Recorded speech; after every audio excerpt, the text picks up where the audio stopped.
इससे पहले जरा इसी को विस्तार में यहां समझ लीजिए, क्योंकि अगर आपने यह समझ लिया तो फिर मेहमानों से जब हम बात करेंगे तो पूरा पर्सपेक्टिव आपको मिलेगा।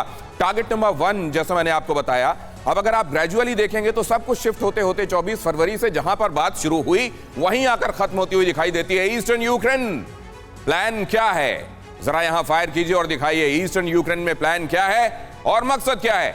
आक्रामक अटैक यहां पर जारी रखा जाए, डोनबास पर कब्जा कर लिया जाए, पूरी जगह को इसको वैसे कब्जा किया जाए जैसे क्रिमिया में अब चूं से चा नहीं होता, वैसे इस जगह पर भी। लेकिन क्या यह मुमकिन है? मरियोपोल से खदेड़ा जाए, अज़ोवस्टल में जो अब रहा सहा रेजिस्टेंस है उसको समाप्त कर दिया जाए। ये इस जो चेंज प्लान है उसका इलैबोरेशन मैं आपको बता रहा हूं। साथ ही प्लान में यह भी कहा जा रहा है कि अब छोटे छोटे हमले किए जाएं।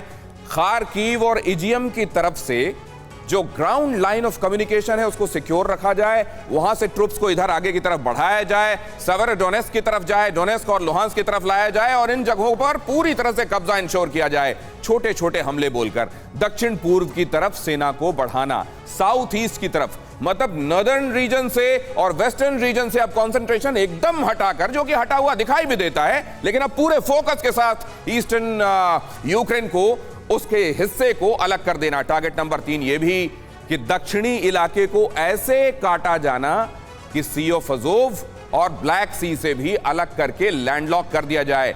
यूक्रेनी पलटवार को रोकना भी इसमें शामिल है। खरसोन पर कंट्रोल, जो सदर्न एक्सिस है उसको सिक्योर करना, यह भी इसमें शामिल।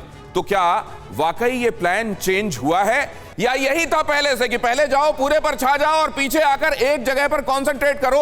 उनको ये लगेगा कि इतना सारा तो नहीं गया, इतना ही जा रहा है, चलिए देखेंगे बाद में। इसको जरा समझने की कोशिश करते हैं। विशंबर सर, आपके साथ शुरुआत करते हैं। क्या है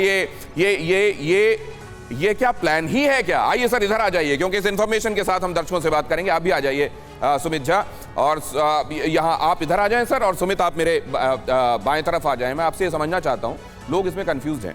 कई लोग ये कह रहे हैं कि गए थे पूरा यूक्रेन उसको दहलाने, लेकिन अब ईस्टर्न यूक्रेन पर सिमट गए। दूसरा जो है नजरिया वो ये कहता है यही स्ट्रैटेजी थी। क्या है सर इस पे असलियत?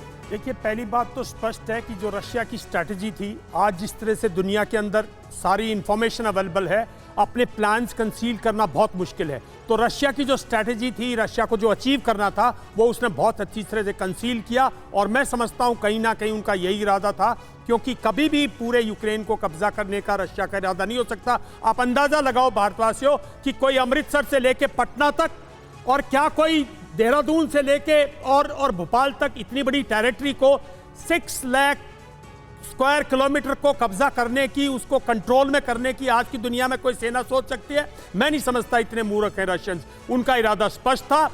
ईस्ट में रशिया और यूक्रेन के बीच में 2 टेरिटरीज कंप्लीटली इंडिपेंडेंट डिक्लेयर की, अब वो टेरिटरी लेनी। तो सर पहले ही जाके, जैसे आपने बताया, अज़ोव सी से और ब्लैक सी से बिल्कुल लैंडलॉक कर दिया। अभी वॉर रुकी नहीं है, वॉर जाके रुकेगी जब उनके, समझता हूं, ओडेसा उनके कंट्रोल में हो। न्यूज़ टॉप 9 रोज सुबह 7 बजे और शाम 7 बजे सिर्फ TV9 भारतवर्ष पर।